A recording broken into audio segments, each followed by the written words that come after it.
Well, there are hundreds of different exercises out there, some of which will produce progress, will get you where you want to go, but many others that will completely waste your time. And we see this every single day. People trying to perfect useless exercises and thus wasting their time, wasting their efforts, and ending up discouraged. So today we're going to talk about 3 exercises that we never do, that we see done very often, and most importantly, why we never do them. We're getting all that much more in today's episode, which starts right now.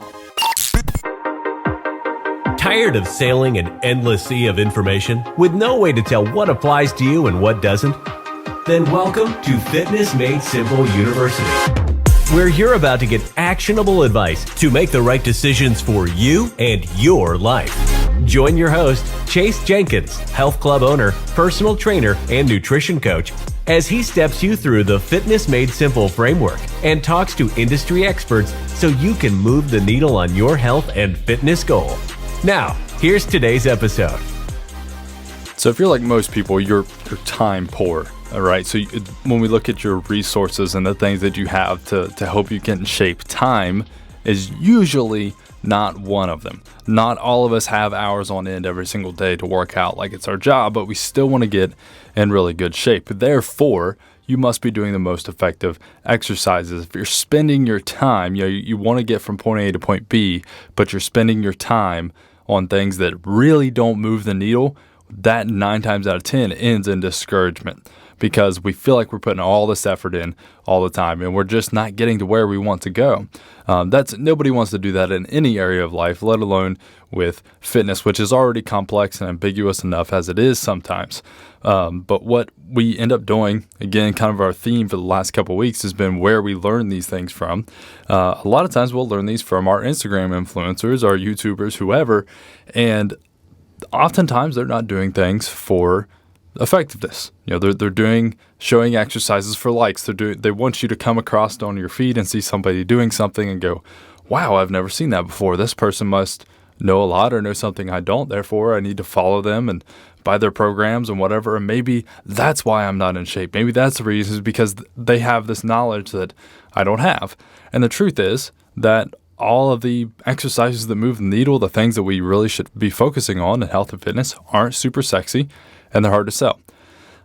So out of that, as you guys know, I run a health club, and not that I judge, I let people do whatever in the heck they want to do. I don't know anybody's specific situation, so it's silly for me to ever pass judgment on somebody. But we do see some exercises very, very often, and it's funny. Sometimes we see them as they follow TikTok trends. So I'll see something on my feed.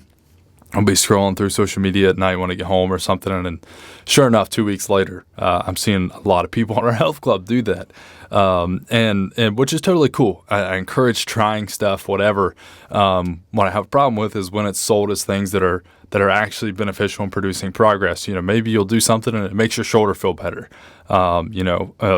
That's amazing. That's incredible, and you're not going to know unless you try those things. However, there are a bulk of exercises that have stuck around for a long time, and they just really aren't worth their salt. And that's just really, it's kind of black and white. We're about science here, not feelings and vibes, while those things are important. So we want to cover these 3 popular exercises that we see all the time. We're going to get to the effective exercises very soon in the future, so don't worry. I'm just having some fun here with these 3, but also kind of explaining why. And in that, you can take that knowledge of why we avoid these 3 and maybe see other areas in your health and fitness where you can apply those concepts and maybe realize other things maybe aren't worth your time, or that other things are worth your time. So we're going to start it off with one that I know is going to get me in trouble. Actually, 1 and 2, 2 especially, probably going to get me in a lot of trouble. But number 1, dumbbell kickbacks. And I've seen this variation. It's, if you're watching on video, they do the dumbbell kickback and they bring it up into some sort of curl, and you're not working a muscle, you're just maintaining momentum of a weight. It's like pushing a pendulum. It's like pushing a kid on a swing, right? Really not doing a whole lot, right? So you're not doing force on either side. It's just you're maintaining momentum.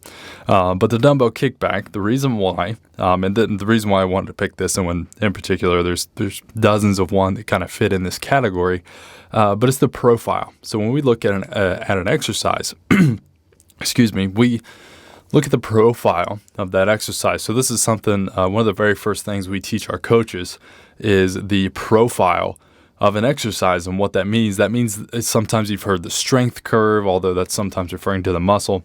But the profile of an exercise is where you're going to be able to figure out if it's going to give you benefit, because if it's a really poor profile, you're just not going to get any benefit from that. Or maybe you do only a small range of motion. And if we know from just from science, that more range of motion and more stress and load over across a larger range of motion is what produces muscle growth and hypertrophy, strength gains, all of those things.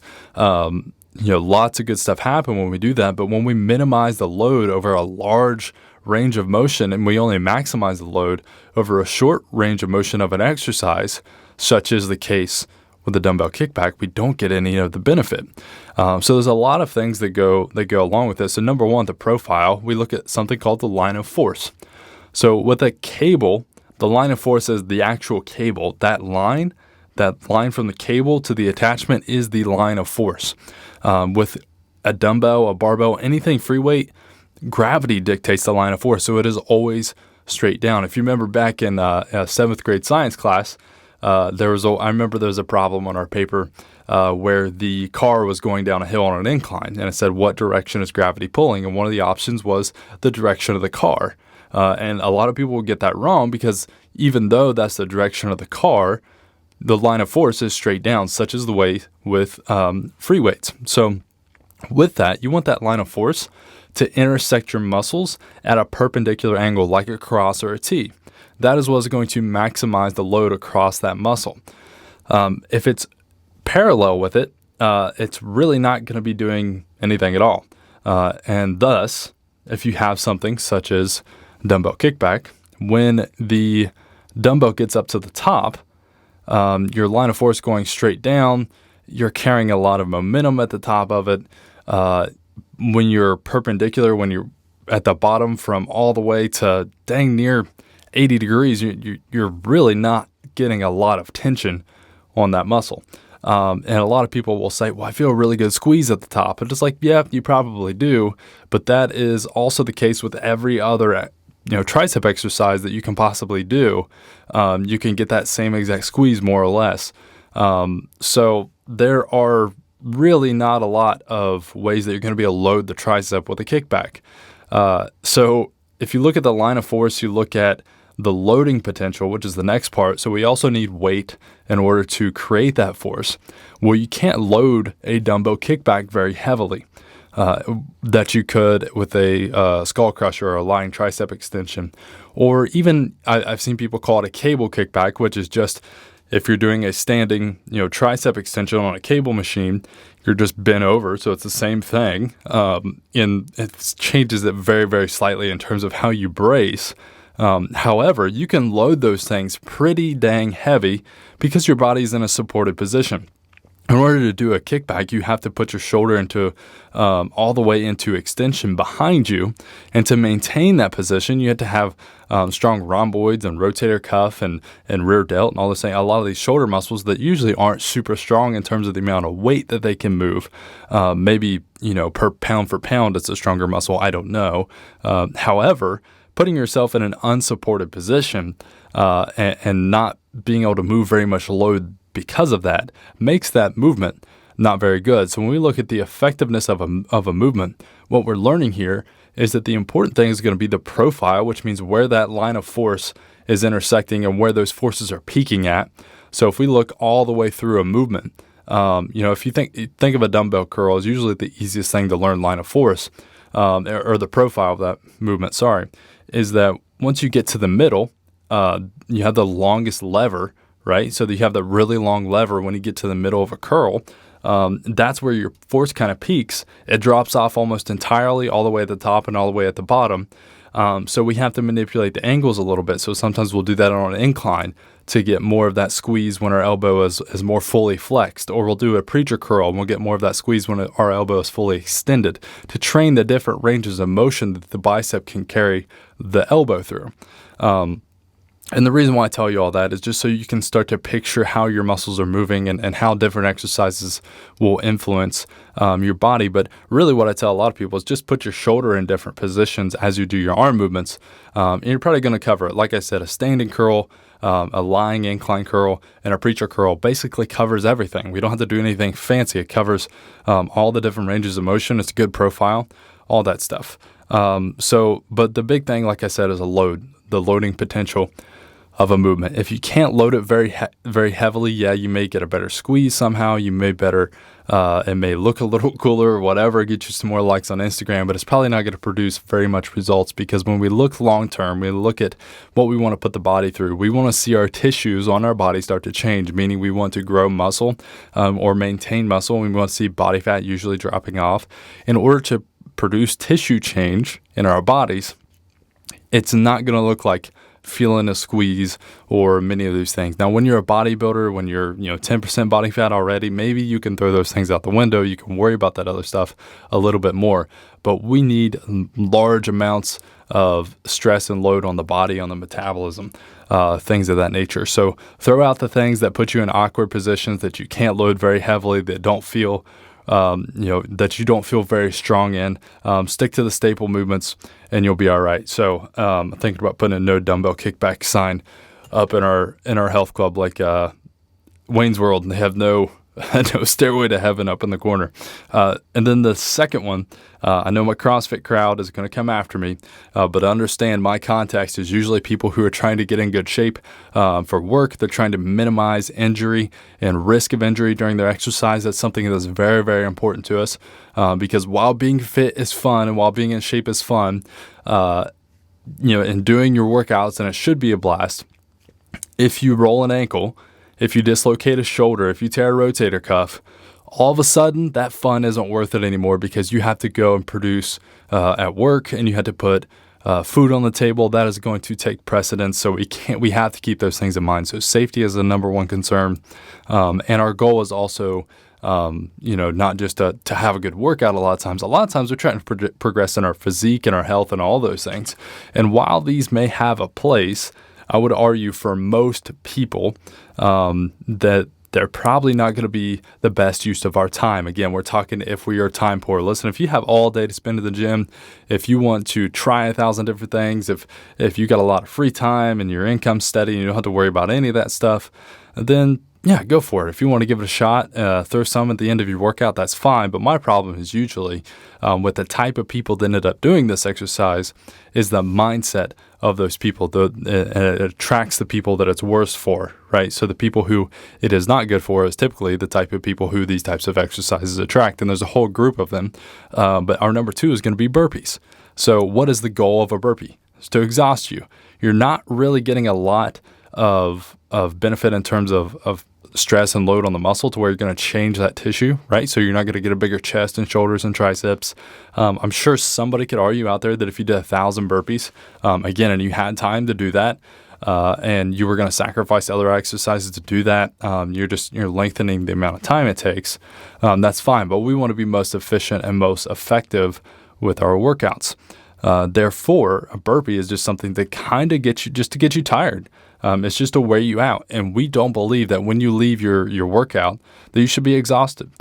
Sometimes we're a little tired. Sometimes we push hard and we are tired, whatever. But I really want my clients to be leaving the gym feeling energized, feeling really great, feeling like they got good connection and body awareness, and they're not just flopping on the floor like a fish, which is the other thing, is that it kind of encourages sloppy form.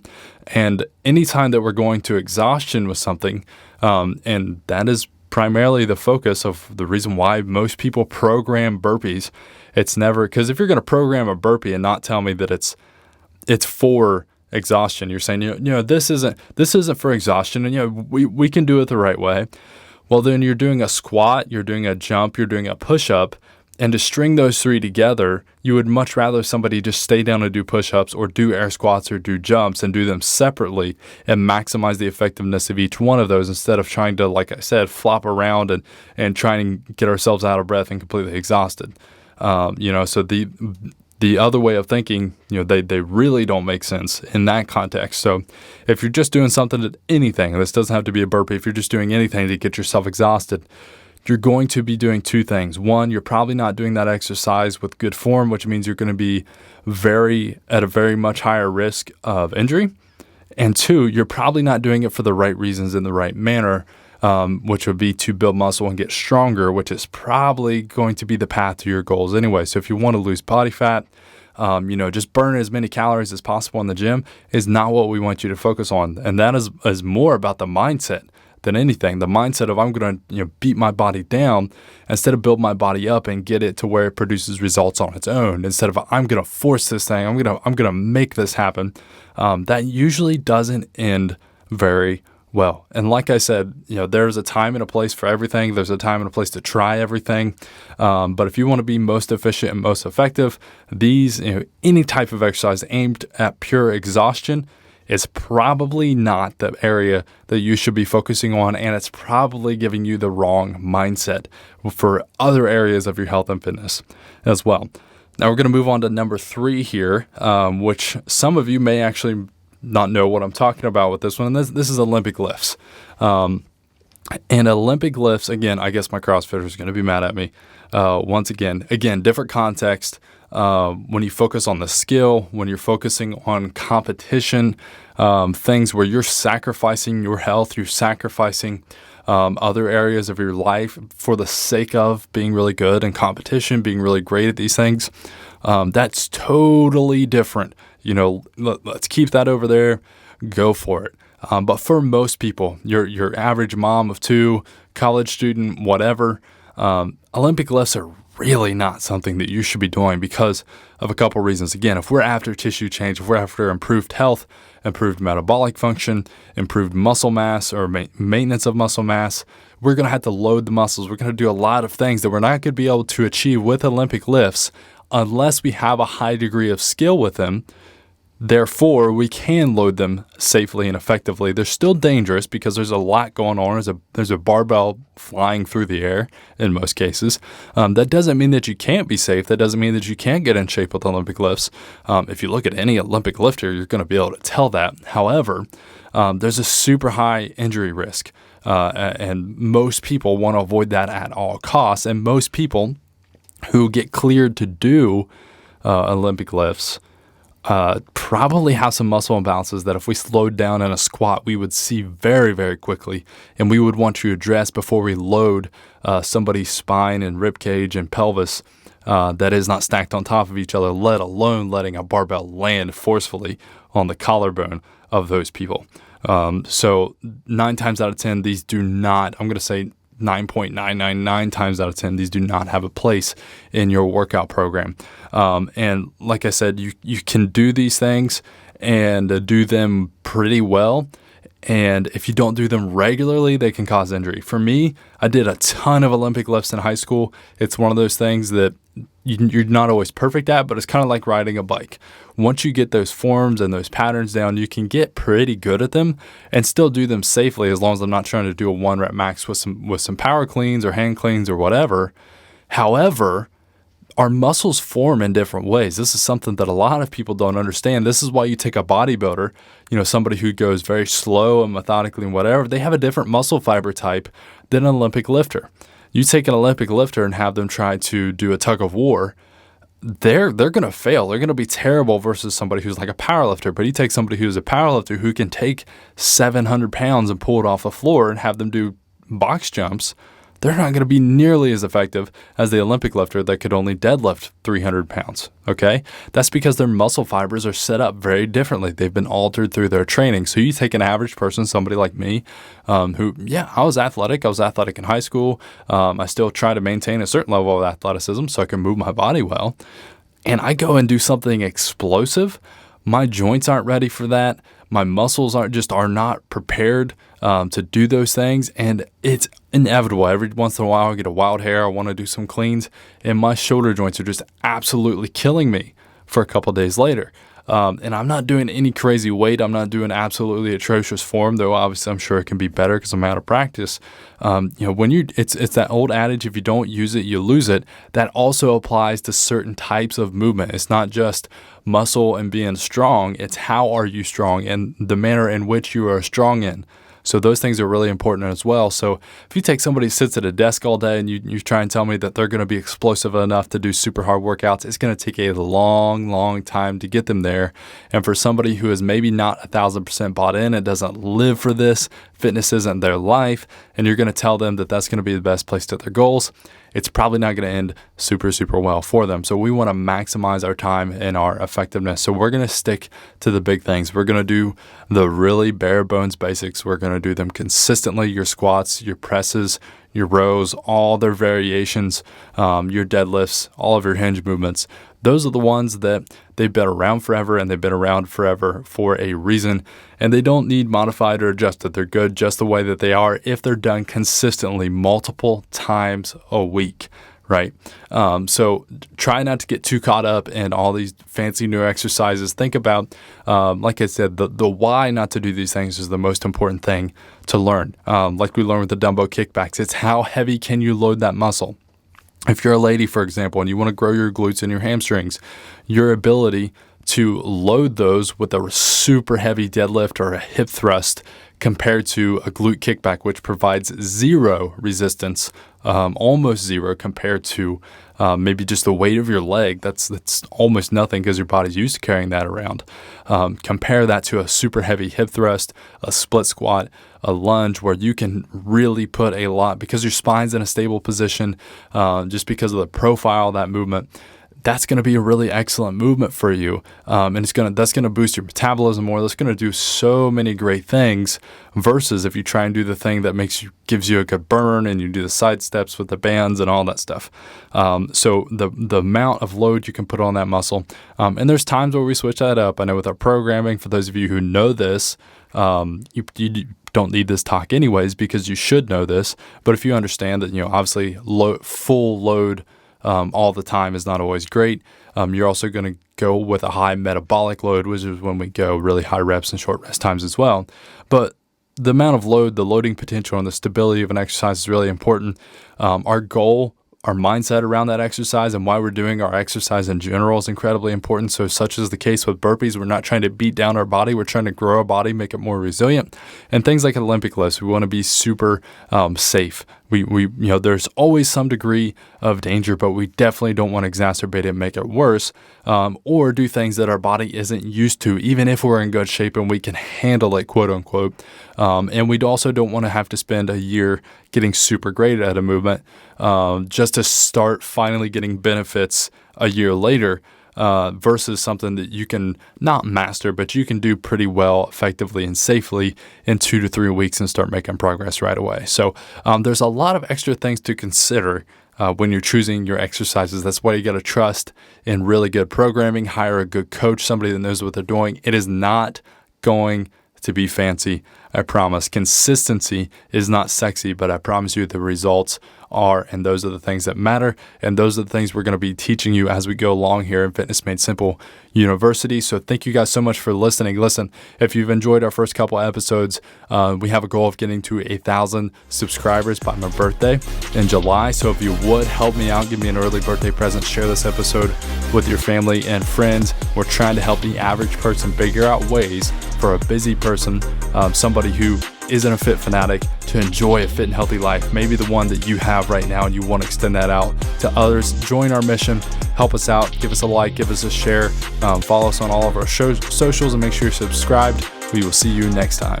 That's it for this week's episode. Be sure to subscribe so you never miss out on the knowledge and context we use to change our own clients' lives. And if you found value in today's podcast, please leave a review and share it to your social media. We'll see you next week with more of the information you need to live your fittest, healthiest life.